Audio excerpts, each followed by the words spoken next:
Hello everyone. मैं doctor अंकित Khetan, DM neurology. Currently अभी मैं पेनेशिया पेन सेंटर में फेलोशिप कर रहा हूँ इन पेन इंटरवेंशन। आज का टॉपिक हेडेक है। हेडेक खुद में एक डिसीज भी है, बीमारी भी है, और खुद में एक सिम्टम भी है, लक्षण भी है। मरीज कई सालों तक, कई दिनों तक डॉक्टर्स चेंज करता रहता है बिकॉज ऑफ हेडेक। हेडेक का सबसे अच्छा चीज ये है कि अगर हम डॉक्टर्स अगर उसको अच्छे से सुनना चालू कर दें, मरीज क्या बोल रहा है, तो हम इटसेल्फ उस समय उसकी डायग्नोसिस बना लेंगे और उस पेशेंट को भी फायदा मिलेगा।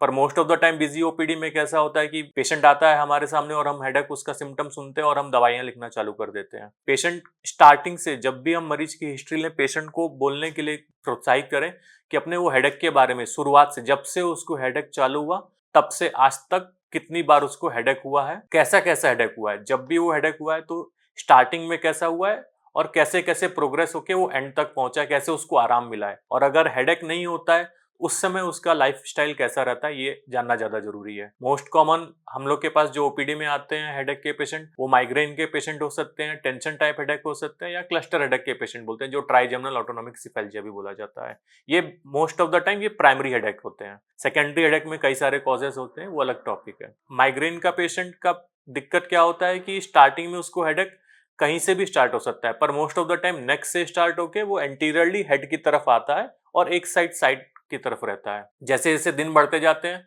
उसका हेडेक प्रोग्रेस होके राइट साइड में भी जा सकता है या दोनों साइड ऑफ द हेड भी हो सकता है। तो मरीज कई बार बोलता है कि सर दर्द इधर हो रहा था, फिर अब लेकिन सर दर्द इधर हो रहा है। कभी बोलता है कि सर दर्द इधर स्टार्ट हुआ था और दोनों तरफ हो रहा है। तो ये सब कॉमन सिम्टम है माइग्रेन पेशेंट के। साथ में उसको फोटोफोबिया होता है, मतलब लाइट अगर कहीं जल रही होती है तो उसका सर दर्द बढ़ने लगता है।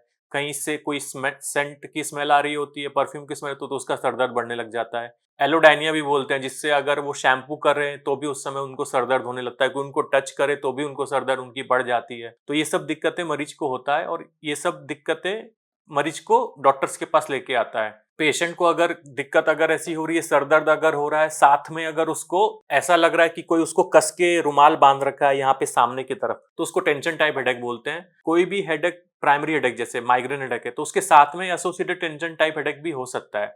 जैसे अगर कोई स्ट्रेस लिया, किसी से कुछ झगड़ा हुआ तो उसका सर दर्द बढ़ जाना, तो दोनों साथ में रह सकता है। एक क्लस्टर हेडेक होता है जिसमें कैसा होता है कि सिर्फ एक साइड ही हेडेक होता है। माइग्रेन हेडेक और क्लस्टर हेडेक में डिफरेंस है ज्यादातर ये है कि माइग्रेन हेडेक स्टार्ट यूनिलैटरल से होता है, पर बायलैटरल हो सकता है। यूनिलैटरल लेफ्ट साइड भी हो सकता है, यूनिलैटरल राइट साइड भी हो सकता है।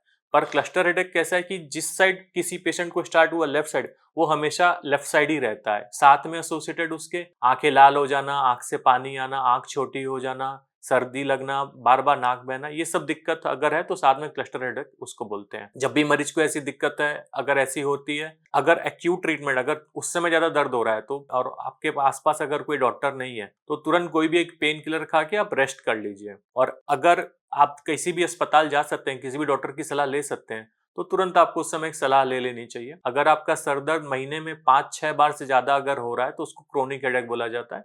उस समय भी आपको डॉक्टर्स की सलाह लेके इवेलुएट करा लेना चाहिए। Thank you.